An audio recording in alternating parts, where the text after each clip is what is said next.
उस्ताद चौधरी अपने इलाके का माना हुआ आदमी था, किंतु उसमें एक ही खराबी थी, वह यह कि उसे दूसरों को उल्लू बनाने में मजा आता था। जिस दिन दो चार को उल्लू न बनाता, उस दिन उसे चैन न पड़ता। एक दिन उस्ताद ने सोचा, क्यों न शहर वालों को उल्लू बनाया जाए। सोचकर उसने शहर जाने का इरादा किया। चलने की तैयारी जब कर ली तो देखा, जेब में पैसा नहीं है। अब क्या किया जाए। वह चौधरानी से बोला, क्यों जी, घर में कोई चीज है। चौधरानी ने बताया, सेर भर घी होगा, इसी को बेचकर अपना काम चलाओ। अरे हट पगली, सेर भर घी क्यों खराब किया जाए, पाव भर काफी है। उस्ताद ने एक मटकी में गले तक मिट्टी भर ली और ऊपर से पाव भर घी थोप दिया। मटकी घी से भरी भरी दिखने लगी। मटकी हाथ में लेकर उस्ताद जी शहर की ओर चल पड़े। शहर में गली बाजार और मोहल्लों से होते हुए वे एक सुनार की दुकान पर जा पहुंचे। देखा, दुकान पर चांदी की मूठ वाली एक सुंदर तलवार लटक रही है। देखकर उस्ताद जी की आंख ललचा गई। वाह क्या चीज है, सोचा बात करनी चाहिए, सौदा पट जाए तो मजा आ जाएगा। मटकी को दुकान के आगे रखते हुए पूछा, भई लाला, तलवार कितने की होगी। अपनी गंजी खोपड़ी को खुजलाते हुए लाला जी बोले, तलवार तो सस्ती है, लेकिन तुम कहाँ से आए हो और इस मटके में क्या है। मैं गांव से आया हूँ लाला, इस मटके में गांव का घी है, एकदम शुद्ध और ताज़ा घी। देखकर लाला के मुंह से लार टपक पड़ी। बोला, देखो चौधरी, यह तलवार भी शुद्ध चांदी की है, इसे बनाने में भी बहुत पैसा लगा है, पर मैं देखता हूँ कि तलवार तुम्हें बहुत पसंद है तो ले लो, तुम्हारे इस घी के बदले में मैं अपनी तलवार तुम्हें देता हूँ। चौधरी को उम्मीद न थी कि सौदा इतना सस्ता पड़ जाएगा। उसने तलवार को म्यान से निकाला और खूब अच्छी तरह देखभाल कर फिर म्यान में खोंस दी। इस सौदे के कारण दोनों की जान पहचान हो गई। लौटते हुए लालाजी बोले, चौधरी, अगली बार आओ तो जितना हो सके उतना घी साथ लेते आना, बदले में अपनी पसंद की कोई दूसरी चीज लेते जाना। अगली बार तुम्हारी चौधरानी के लिए ऐसी अंगूठी बना दूंगा कि जिंदगी भर तुम्हारी गुलाम बन के रहेगी। अच्छा, कहकर चौधरी चल दिया। उसे डर था, कहीं उसके रहते भंडा न फूट जाए। वह फुर्ती से निकल गया। वापस लौटते हुए जब वह जंगल में पहुंचा तो सोचा, क्यों न तलवार की परीक्षा की जाए। उसने तलवार को म्यान से निकाला और जोर से एक पेड़ के तने पर दे मारी। पेड़ पर लगते ही तलवार मिट्टी बनकर जमीन पर बिखर गई। देखकर चौधरी का मन खराब हो गया। वह बोला, वाह लाला, तू तो मेरा भी बाप निकला। उधर लाला जब घर पहुंचा तो घरवाली को अपनी समझदारी की बात बताई, किंतु जब मालूम पड़ा कि मटके में मिट्टी भरी पड़ी है तो मन ही मन उसकी अकी की दाद देने लगा।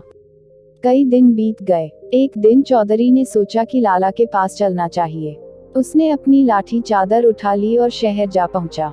लालाजी अपनी दुकान पर जमे थे। चौधरी को देखते ही उठकर स्वागत किया। पूछा, कहो उस्ताद जी, तलवार कैसी रही। चौधरी ने उत्तर दिया, उस्ताद, चीज तो लाजवाब थी, बहुत उम्दा चीज रखते हो, लेकिन घी में भी खूब स्वाद आया होगा। लालाजी को हंसी आते आते रुक गई।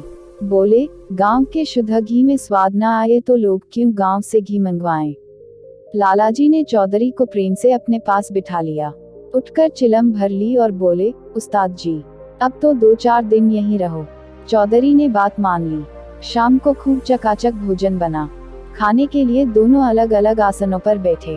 2 थाल सामने आए। लालाजी ने सोने के थाल में खाना लगाकर चौधरी के आगे रखा और स्वयं चांदी का थाल ले लिया। सोने का थाल देखते ही चौधरी खाना पीना भूल गया। सोचने लगा, किस तरह थाल को उड़ाया जाए। खाना खत्म हुआ तो आंगन में दोनों की खाटें बराबर लगा दी गई। अपनी अपनी खाटों पर बैठकर दोनों चिलम पीने लगे। थोड़ी देर बाद लालाजी को नींद आ गई। जब वे खर्राटे भरने लगे तो चौधरी थाल निकालकर उसे एक कीचड़ वाले तालाब में दबा आया। अब वह बेफिक्री से सो गया। सुबह लालाजी की आंख खुली। देखा, थाल गायब है। जालिम ने कमाल कर दिया, रातों रात काम बना लिया। चौधरी के जूतों पर तालाब का कीचड़ लगा देख समझते देर न लगी कि थाल तालाब के कीचड़ में दबाया गया है। चौधरी जब तक नींद में पड़ा रहा, लालाजी कीचड़ में दबे थाल को निकाल लाए। सुबह आंख खुलने पर चौधरी ने वापस लौटने की जल्दबाजी की। बोला, मुझे आज जल्दी ही चले जाना था, लेकिन आंख खुली नहीं। कोई बात नहीं, खाना खाकर चले जाना, कहकर लालाजी ने उसे रोक लिया। दिन में जब दोपहर के खाने पर चौधरी ने सोने का थाल अपने आगे पाया तो उसकी आंखें खुल गई। लाला तो बहुत धनवान मालूम पड़ता है। बोला, लाला जी, आपके पास तो ऐसे कई थाल होंगे। ना ना, एक ही थाल है, वह भी बहुत पुराना हो चुका है। लाला का उत्तर सुनकर चौधरी ताड़ गया कि लाला भी कम उस्ताद नहीं है। वह रातों रात थाल तालाब से निकाल लाया है। उसके चेहरे पर थाल के निकल जाने का दुख था, लेकिन अपना दुख उसने जाहिर न होने दिया। खाना खाने के बाद दोनों ने प्रेम से हुक्का पिया। अब वे एक दूसरे को अच्छी तरह जान गए थे।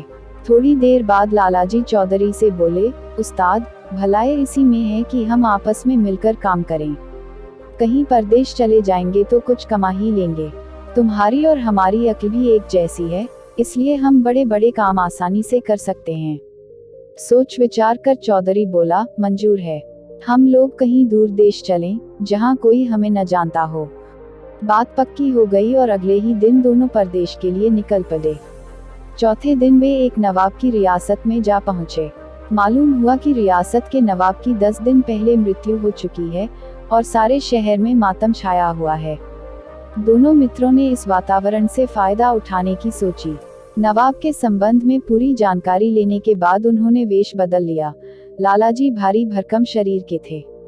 साहूकार की वेशभूषा पहनकर वे साहूकार बन गए और चौधरी कान में पेंसिल खोंचकर उनका मुनीम बन गया। कागजों का एक बंडल लाल बस्ते में लपेटकर वह सेठ जी के साथ दरबार में जा धमका। आज नवाब का मृत्यु भोज दिया जा रहा था। दरबार में मुल्ला मौलवी और दूसरे कई लोग इकट्ठे हुए थे। साहूकार को दरबार में आया देख सभी ने उनकी आवभगत की। कुछ देर शांति से बैठने के बाद मुनीम जी ने बड़े मौलवी से पूछा, नवाब साहब कहीं बाहर गए हैं क्या? मुनीम की बात सुनकर मौलवी उदास हो बोला, अम्मा मुनीम जी, नवाब साहब तो खुदा को प्यारे हो गए। आज उनका मृत्यु भोज दिया जा रहा है। मौलवी की बात सुनकर उन दोनों ने ऐसी सूरत बना ली मानो उनका कुछ छीन लिया गया हो।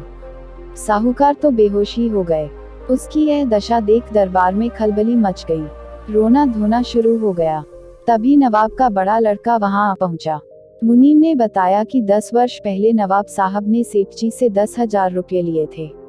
दोस्ती के नाते लिखा पढ़ी कुछ नहीं की थी, इसलिए सेठ जी बेहोश हो गए हैं। सुनकर दरबारियों को आश्चर्य हुआ। ठंडा पानी मंगाकर सेठ जी के सिर पर डाला गया। उन्हें होश में लाने की कोशिश की गई।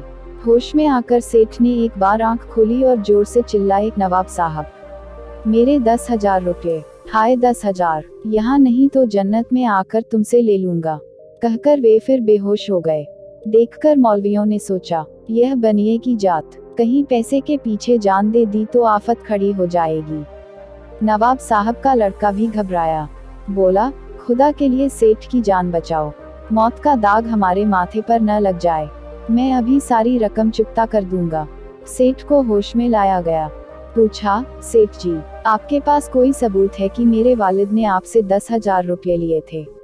लड़के की बात सुनकर सेठ बोला, सबूत तो कोई नहीं, किंतु यदि मैं सच्चा हूँ तो नवाब साहब की कब्र पर चलो, नवाब साहब खुद बोलेंगे कि रुपये लिए हैं या नहीं। सबने सेठ की बात मान ली।